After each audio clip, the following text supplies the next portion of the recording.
지난 시간에는 하나님께서 왼손잡이, 이 왼손잡이는 우리가 흔히 아는 그런 왼손잡이가 아니라 오른손을 잘 쓰지 못하는 장애를 가진 사람이다라고 이제 말씀을 드렸습니다. 하나님께서 구원자를 세우셨는데 이렇게 장애를 가진 사람을 세우신 것을 통해서 누구든지 하나님께 이제 쓰임 받을 수 있다라는 것을 이제 말씀을 드렸는데, 에훗이 그날에 하나님께 그 부름을 받아서 모압 왕 에글론을 무찌르고 나서 이제 그 땅 가운데 이제 80년의 이제 평화가 이제 임하게 됩니다. 그런데 오늘 본문 4장 1절 말씀에 보니까 에훗이 죽으니 이스라엘 자손이 또 여호와의 목전에 악을 행하매라고 성경은 기록하고 있습니다. 흔히 이렇게 또 이렇게 반복된 일들을 하는 것들을 우리가 일반적으로 뭐라고 하냐면 이제 고질병이라고 그렇게 이야기를 합니다. 어떤 사람이 이제 무릎이 아픈데 치료를 받았습니다. 잠시는 좋은데 또 얼마간의 시간이 지나면 또 무릎이 아파요. 그래서 또 치료를 받습니다. 그런데 또 잠시는 또 좋았는데 또 아파요. 이런 것들이 이제 우리가 잘 안 고쳐지는 고질병이라고 하는데, 지금 이스라엘 백성들이 마치 하나님 앞에서 이렇게 신앙의 영적인 고질병이 이제 들어 있음을 우리는 알게 됩니다. 에훗을 통해서 하나님께서 그들을 구원하셨고 그 땅 가운데 80년의 평화가 주어졌습니다.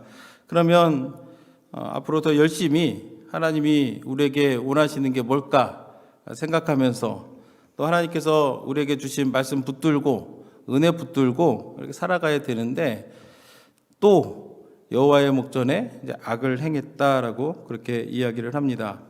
이것을 그 사사기 2장 19절에서는 이미 이런 것들을 말을 했는데, 그 사사가 죽은 후에는 그들이 돌이켜 그들의 조상들보다 더욱 타락하여 다른 신들을 따라 섬기며 그들에게 절하고 그들의 행위와 패역한 길을 그치지 아니하였으므로, 그러니까 4장 1절에 표현되었던 여호와의 목전에 악을 행했다라는 것은 우리가 사사기 2장 19절 말씀을 인용해서 설명하자면 이제 패역한 길을 이제 가기 시작했다라는 것들을 이제 우리가 알게 됩니다.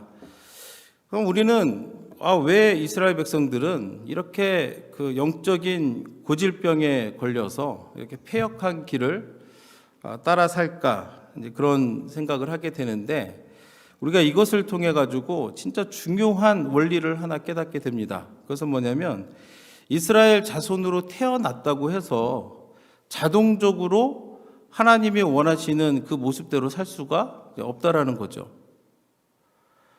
이들이 이스라엘 자손으로 태어났는데 계속적으로 반복적으로 하나님 앞에서 악을 행합니다. 그 이유는 뭐냐면 그들이 하나님의 말씀을 끝까지 온전히 잘 붙들지 못했기 때문인 거예요.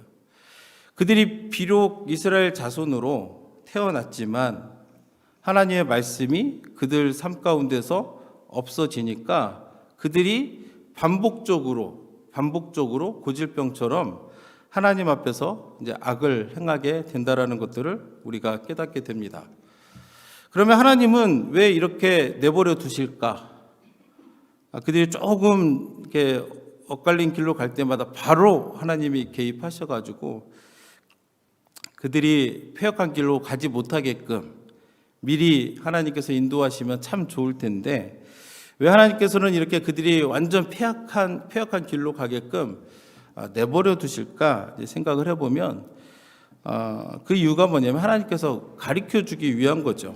무엇을 가르쳐 주길 원하느냐? 우리 삶 속에 하나님의 말씀이 없이 우리가 온전한 삶을 살아가는 것들이 굉장히 어렵다라는 것들을 가르쳐 주기 위해서 하나님께서 이렇게 내버려 둡니다.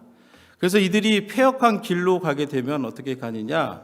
이제 하나님께서 이제 가르쳐 주는 거죠. 그 길이 잘못됐다라는 것들을 어떻게 가르쳐 주시냐면, 외부의 그 적들을 통해 가지고 너희들이 가는 길이 틀렸다라는 것들을 가르쳐 줍니다. 그래서 오늘 본문 2절, 3절에 보면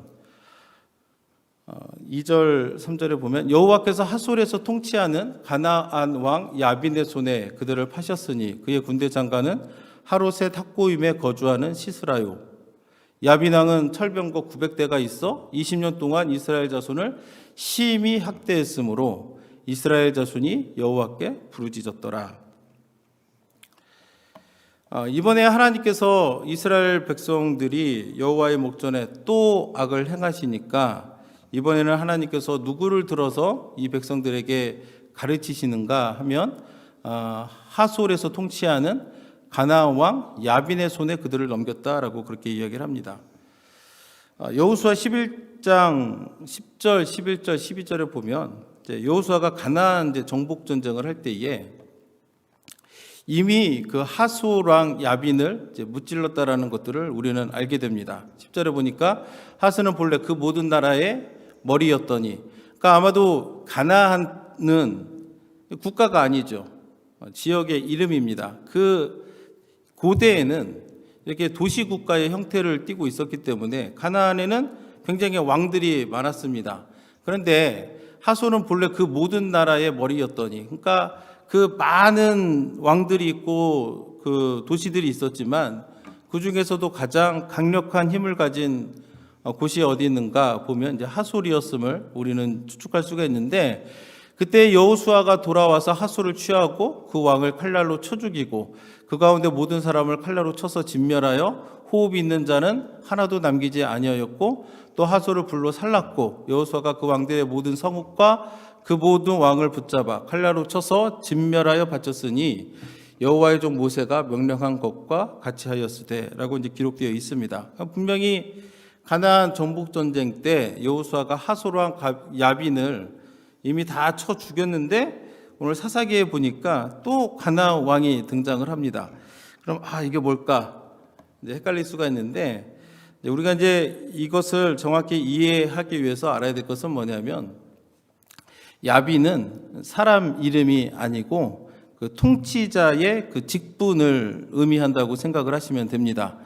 그래서 우리가 애굽의 왕을 이제 바로라고 그러죠. 그래서 바로가 계속 반복되잖아요. 그게 뭐 사람은 다르지만 애굽의 왕을 우리가 일반적으로 이제 바로라고 하는 것처럼 이제 하솔의 왕을 우리는 이제 성경은 이제 야빈이라고 이제 불렀음을 알게 됩니다. 그래서 여호수아 시대 때에 하솔을 다스리던 야빈은 이미 죽었는데, 이제 사사 시대를 살아가면서 이제 그때 도망갔던 사람들이 이제 다시 돌아와서 이제 세력을 형성을 한 것으로 보이고, 그 세력이 얼마나 강했는가 보니까 철병거가 이제 900대가 있었다라고 성경은 기록하고 있고, 또 그의 군대 장관이 이제 시스라라고 하는 사람이 있는데, 아마도 이제 시스라는 이제 용병으로 이제 이렇게 고용이 된 사람으로 이제 보이는데, 굉장히 그 뛰어난 이제 군대 장관 시스라가 있었고, 철병거 이제 900대가 있는 굉장히 이스라엘이 감당하기 어려운 굉장히 강한 적들을 이제 하나님께서 보내서 그들의 악을 하나님께서 심판하는 것을 이제 우리가 보게 됩니다. 그래서 오늘 보니까 심히 학대했다라고 이제 성경은 표현을 하고 있습니다. 되게 이제 그 괴롭혀도 정도가 있거든요. 이게 뭐 조그맣게 이렇게 공물을 바치게 하는, 그러니까 에훗 시대 때는 조공을 바쳤죠. 근데 그거보다 더 심한 게 이제 학대입니다. 그래서 얼마나 학대가 심했는가 사사기 5장 6절에 보면, 사사기 5장은 사장은 기록입니다. 역사적인 기록. 그때에 무슨 일이 있었는가, 어떻게 드보라가 이스라엘을 구원했는가, 이것을 기록해 놓았다면 5절은 그 승리가 너무나도 감격스럽고 벅차기 때문에 그것을 시로 만들어서 이제 노래를 부른 게 이제 5장의 내용인데, 5장 6절에 보니까 그때를 어떻게 표현하냐면 아나세 아들 삼갈의 날에, 또는 야엘의 날에는, 야엘은 적장 시스라의 목을 벤 사람이니까 야엘의 날에는 지금 우리가 읽은 사사기 4장의 배경이 됩니다. 정확하게 일치를 하는데, 그때 어떻게 했냐, 대로가 비었다고 합니다. 대로에는 일반적으로 사람이 많잖아요. 근데 왜 대로가 비었겠습니까? 보면 뺏어가고 잡아가고 때리고 이러니까 사람들이 무서워서 나가지를 못하는 거예요. 얼마나 학대가 심했으면 대로가 이렇게 텅텅 비었다고 그들은 그렇게 말을 했겠습니까? 또 길의 행인들은 오솔길로 다녔도다. 그럼 그 사람들이 대로를 놔두고 어디를 다니냐면 오솔길로 숨어 다니는 거예요. 숨어서. 오솔길이 이렇게 그 나무가 있고 경치가 좋고 나무에서 나오는 공기가 좋아서 이렇게 오솔길로 다닌 게 아니라 대로로 가면 눈에 띄어서 학대를 심하게 당하니까 무서워서 사람들이 오솔길로 숨어 다녔다라는 거예요. 숨어 다녔. 그러니까 20년 동안에 이스라엘 백성들이 하나님 앞에서 악을 행한 결과 그 하소랑 야빈과 시스라가 얼마나 그 백성들이 심하게 억압했는지를 우리는 상상을 할 수가 있는 겁니다. 단순히 그냥 심히 학대하였으므로 하면 어느 정도인지 감이 안 오잖아요. 근데 이 말씀을 보니까 사람들이 눈에 띄는 것조차도 막 두려워하고 숨어 다닌 정도로 그렇게 매우 심하게 학대를 했다라고 성경은 기록하고 있습니다. 그러니까 어떡하겠습니까? 괴롭죠. 죄를 악을 행할 때는 잘 모르는데 그것으로 말미암아서 하나님의 심판이 임하면 그것으로 인해서 하나님의 징계가 임하면 굉장히 괴롭습니다.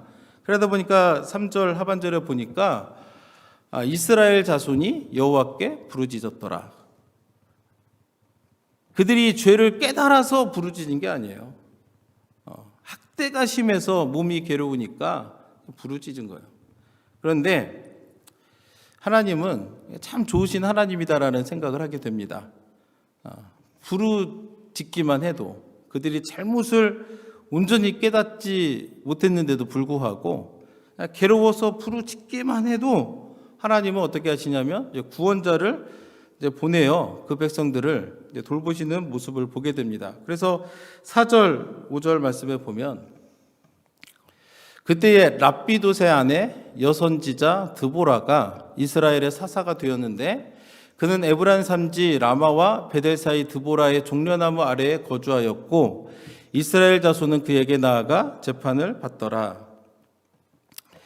하나님께서 그날에 준비한 사사가 누군가 했더니 여선지자 드보라라고 성경은 가르쳐주고 있습니다. 지난번에 에훗과 마찬가지로 여자는 당시 고대 사이에서 이렇게 대우받는 사람들이 아니었습니다. 그래서 얼마나 대우를 못 받았냐면 사람 수도 세지도 않아요. 우리가 일반적으로 오병이어 하면 우리가 깜짝 놀랍니다. 5,000명. 이 5,000명이 누구냐면 남자만 5,000명이에요.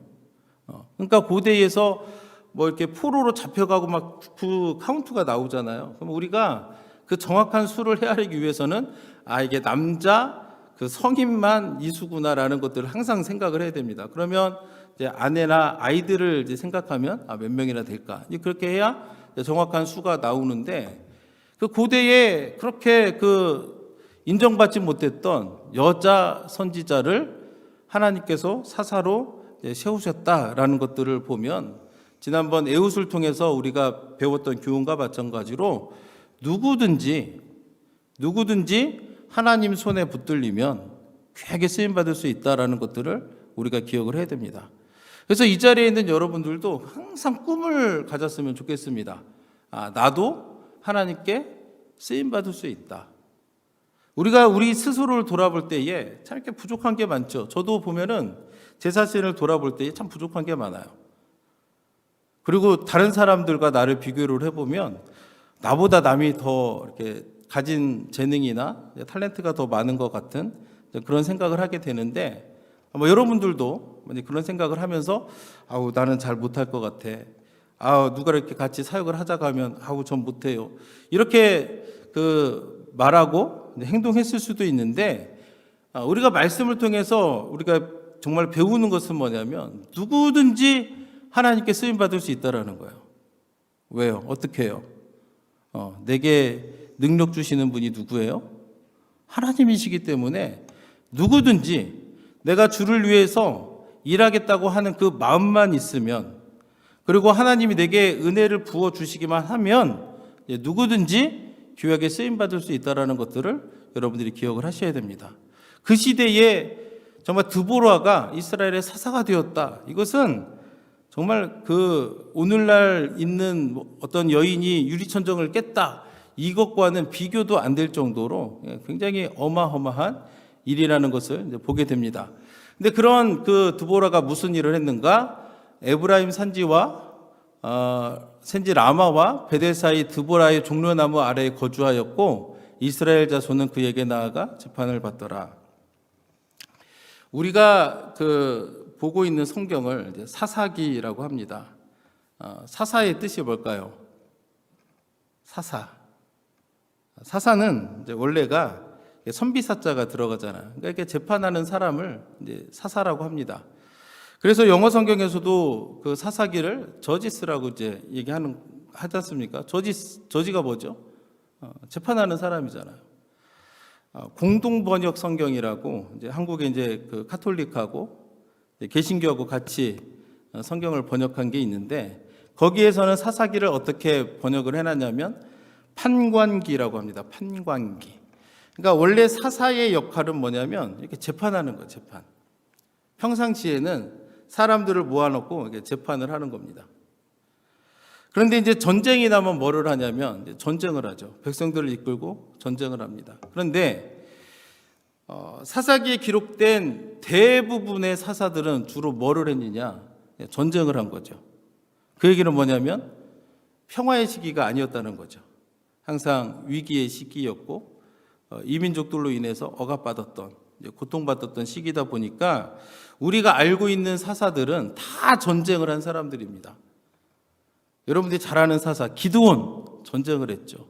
입다 전쟁을 통해서 그 백성을 구원한 사람이고, 삼손도 블레셋과 치열하게 싸웠던 사람임을 기억하면 그것을 통해서 우리가 깨닫는 것은 그 사사 시대가 얼마나 하나님을 떠난 그 시대였는가. 그래서 그로 인해서 얼마나 많은 정말 이렇게 그 하나님의 징계가 있었고 심판이 있었는가 깨닫게 되는데, 다른 사람들과 다르게 드보라는 재판을 하는 그런 역할을 감당했다라고 성경은 가르쳐주고 있습니다. 그래서 드보라가 재판을 하는 중에 있었는데 어떻게 하나님의 말씀이 임하는가? 6절 7절 말씀에 보면 드보라가 사람을 보내어 아비노함의 아들 바락을 납달리 게데스에서 불러다가 그에게 이르되 이스라엘 하나님 여호와께서 이같이 명령하지 아니하셨느냐? 너는 납달리 자손과 스불론 자손 10,000명을 거느리고 다볼산으로 가라. 내가 야빈의 군대 장관 시스라와 그의 병거들과 그의 무리를 기송강으로 이끌어 내게 이르게 하고 그를 내 손에 넘겨주리라 하셨느니라. 아무래도 여자이기 때문에 직접적으로 이제 전쟁을 지휘하는 것은 어려웠기 때문에 하나님께서는 이제 누구를 동역자로 세워 주시는가 하면은 아비노함의 아들 바락이라고 하는 사람을 드보라를 돕는 자로 세워서 이제 그날에 이스라엘을 위해서 하나님께서 구원하기 위해서 일하시는 것을 보게 됩니다. 그때 하나님께서는 드보라를 통해서 말씀하시는 거예요. 사람들을 납달리 게데스에서 불러다가 납달리 자손과 스불론 자손 10,000명을 거느리고 다볼산으로 가라라고 그렇게 이야기를 합니다. 다볼산의 위치는 이제 아까 지금 이 그 하소랑이 어디에 있냐면 이제 북쪽에 있습니다. 북쪽 갈릴리 호숫가 위쪽에 있는데, 다볼산은 어디에 있냐면 갈릴리 호숫가 이제 왼편에 있는 이제 산이 됩니다. 이제 그곳으로 이제 10,000명을 거느리고 가라고 그렇게 얘기합니다. 그러면서 하나님은 드보라를 통해서 바락에게 뭐라 하냐면 야빈의 군대 장관 시스라와 그의 병거들을 기송강으로 이끌어내서 다 내 손에 넘겨주겠다라고 이야기합니다. 내 손에 넘겨주리라, 이 말은 무슨 말이냐면 그들을 하나님이 다 이게 무찔러 주시겠다는 의미입니다. 그럼 우리 보통 같으면 그런 약속을 받으면 어떻습니까? 우리는 정말 내가 어려운 가운데 있는데 하나님 말씀이 내게 임했습니다. 가라. 가면 내가 그 적들을 내 손에 넘겨주겠다 하면 얼마나 좋겠습니까? 그러면 그 바락은 어떻게 반응하는가? 8절 말씀을 보니까 바락이 그에게 이르되 만일 당신이 나와 함께 가면 내가 가려니와 만일 당신이 나와 함께 가지 아니하면 나도 가지 아니하겠노라 하니. 바락이 드보라를 통해서 그 말을 들었습니다. 근데 뭐라고 하냐면 조건을 다는 거예요. 조건을. 뭐라고 조건을 다냐면 드보라 당신이 나와 함께 가면 나도 가고 당신이 나와 함께 가지 아니하면 나도 가지 않겠습니다라고 조건을 다는 거예요. 그랬더니 9절에 드보라가 뭐라고 말하냐면 이르되 내가 반드시 너와 함께 가리라. 그러나 내가 이번에 가는 길에서는 영광을 얻지 못하리니 이는 여호와께서 시스라를 여인의 손에 파실 것임이니라 하고 드보라가 일어나 바락과 함께 게데스로 가니라. 우리가 이제 이 말씀을 보면 바락에 대해서 이렇게 좀 오해를 합니다. 겁쟁이구나. 남자가 그렇게 겁이 많아가지고 여자가 가면 간다고 하고 안 가면 안 간다고 하고 어디에다 쓰려고 이렇게 되느냐 이렇게 우리가 생각하기가 쉽죠. 근데 엄밀히 말하면 바락은 안 간다고 한 적은 없습니다. 우리 그 8절 다시 한번 보시면 바락이 그에게 이르되 만일 당신이 나와 함께 가면 내가 가려니와. 그러니까 가면 간다고 한 거지 난 죽어도 못 가겠습니다라고 한 적은 없는 거예요. 근데 이것이 그 우리들의 삶 속에서도 이제 많이 드러나는 이제 일일 거라고 생각을 하는데, 그래서 우리가 바락을 향해 가지고 이제 이렇게 뭐 그 믿음이 없고 이제 그렇게 보시면은 안 되고, 히브리서 11장 32절에 이제 히브리서 11장에는 이제 믿음으로 산 사람들의 리스트가 쫙 기록되어 있는데, 분명히 32절에 보면 내가 무슨 말을 더하리요 기드온, 바락, 삼손, 입다, 다윗, 사무엘과 선지자들의 일을 말하려면 내게 시간이 부족하리로다. 히브리서 기자가 믿음으로 살아온 사람들에 대한 이야기를 쭉 하는데 그 사람들 중에 분명히 바락도 그 안에 있는 겁니다. 그러면 바락은 어떤 사람이냐면 기본적으로 믿음이 있는 사람인 거예요. 그런데 문제가 뭐냐면 불완전했던 거죠.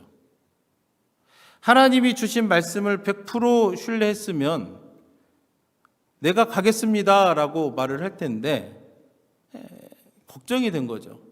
생각을 해보시길 바랍니다. 20년 동안 그 민족을 억압했던 사람들입니다. 그들에게는 철병거 900대가 있습니다.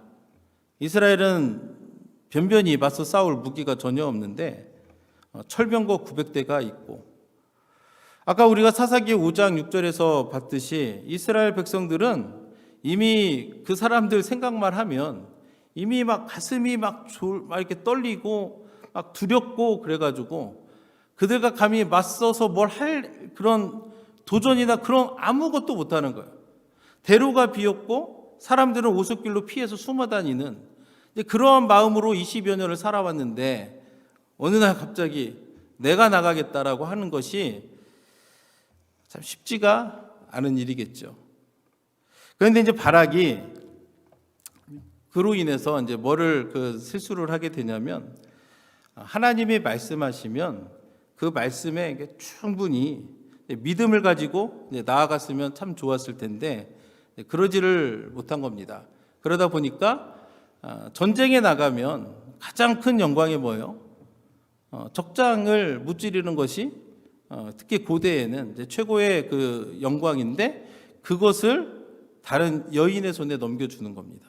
그러니까 어떻게 보면 이것이 굉장히 이제 수치로 이제 다가오는 걸 텐데, 그가 하나님 말씀에 온전히 믿지 못했기 때문에 전쟁에 있어서 가장 큰 영광을 놓쳐버리는 우를 범하게 됩니다. 다시 한번 말씀드리지만 그렇다고 해서 바락이 전혀 막 형편없는 그런 사람은 이제 아니라는 거고, 그가 말한 대로 드보라가 가니까 이제 바락도 따라가는 것을 이제 보게 됩니다. 그래서 10절에 보니까 바락이 스불론과 납달리를 게데스로 부르니 만 명이 그를 따라 올라가고 드보라도 그와 함께 올라가니라. 이스라엘 백성들이 여호와 앞에 또다시 악을 행한 결과 그들이 가나안 땅에 들어가서 정착한 이후에 가장 큰 위기에 봉착을 하게 됩니다. 다시 말씀드리지만 이 위기가 왜 다가왔는가? 그들이 하나님 말씀에 불순종했기 때문이고, 왜 불순종했는가? 온전히 하나님의 말씀을 신뢰하지 못하고 믿지 못했기 때문에 지금 이런 상황 가운데서 이런 상황을 이제 마주하게 됐다라는 것들을 이제 우리는 알게 됩니다. 이제 어떻게 전쟁이 전개되는가, 그것은 다음 시간에 이제 말씀을 드리겠고, 오늘까지의 그 말씀을 통해서 제가 여러분들과 나누기 원하는 단 한 가지는 뭐냐면, 우리에게 가장 필요한 게 무엇인가? 오늘날에 바로 하나님의 말씀을 내가 온전히 붙드는 것이 무엇보다도 가장 중요하다라는 것들을 여러분들이 기억을 해야 됩니다. 오늘 안타까운 것은 뭐냐면, 많은 사람들이 하나님의 말씀을 대할 때 지루하다 이렇게 말하는 사람들이 있습니다. 너무 하나님의 말씀을 대할 때 너무 막 고리타분하다 이렇게 말하는 사람들도 있습니다.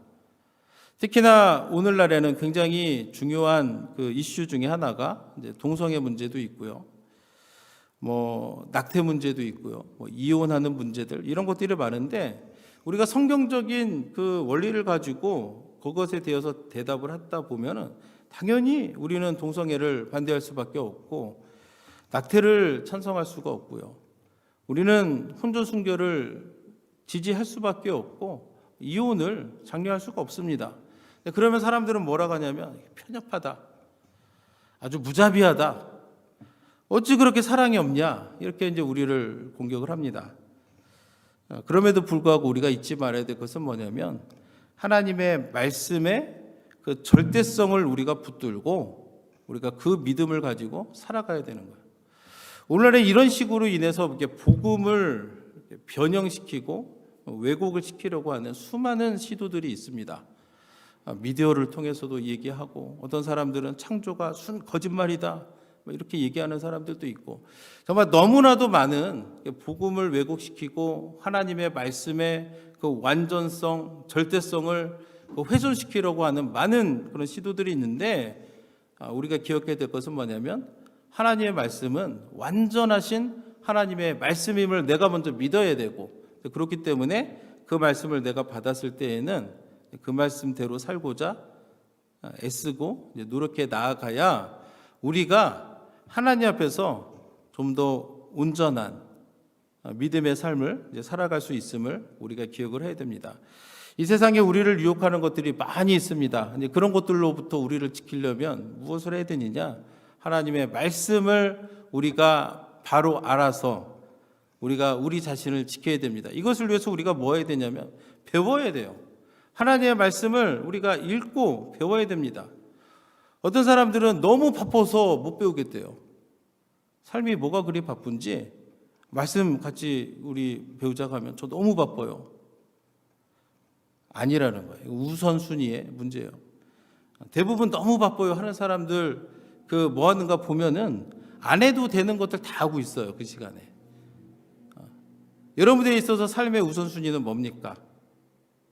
하나님의 말씀이 여러분들의 우선순위가 되기를 예수님의 이름으로 축복합니다. 그래서 내가 하나님의 말씀을 가까이 하고 내가 하나님의 말씀을 배우는 그 일에 열심을 내야 되는 거예요. 아까 말했잖아요. 그냥 어릴 때부터 교회 다닌다고 해가지고 하나님을 온전히 예배할 수 있느냐? 우리는 통계를 통해서 그게 아니라는 걸 다 압니다. 우리 다 알잖아요. 젊은이들이 칼리지만 가면 교회 잘 안 나가는 거 다 아시잖아요. 그 중에 어떤 사람은 막 손들고 헌신하고 많이 해요. 그런데 가면 교회도 안 나가고 엄마가 안 보니까 교회 갔다 거짓말하고 이런 경우가 너무나도 많습니다. 그렇기 때문에 이러한 세상 속에서 우리가 우리의 참 믿음을 온전히 지키기 위해서는 하나님의 말씀을 내가 바로 배우고 그 하나님의 말씀을 내 삶에 바로 적용하는 그런 신앙의 연습이 그리고 경건의 훈련이 매일매일의 삶 속에서 이루어져야 우리가 온전한 삶을 살아갈 수가 있는 겁니다. 그래서 여러분뿐만이 아니라 여러분들의 자녀들도 얼마나 하나님의 말씀을 배우는 일에 열심을 내는가 여러분들이 관심을 가져야 되는 거예요. 그리고 그들을 위해서 기도해 주셔야 됩니다. 그리고 그들을 향해서 입술을 내서 권면해 주셔야 되는 거예요. 내가 아니어도 누군가 하겠지. 잘 안 하거든요. 그래서 여러분들이 정말 이 시대에 정말로 우리가 정말로 끝까지 붙들고 나아가야 될 것이 뭐냐? 바로 하나님의 말씀임을 알고 우리가 그 말씀을 붙들면 하나님이 그 심한 학대 가운데 고통당했던 이스라엘 백성들을 잊지 아니하시고 한 구원자를 세워서 그들을 구원하셨던 것처럼 오늘날에도 우리 삶 가운데서도 우리가 믿음을 지키고 말씀을 우리가 붙들고 나아가면 하나님께서 우리 삶 가운데 오셔서 또 우리의 삶을 지켜주시고 우리를 축복의 길로 인도하여 주실 줄 믿습니다. 이 시간 다 함께 기도드리겠습니다.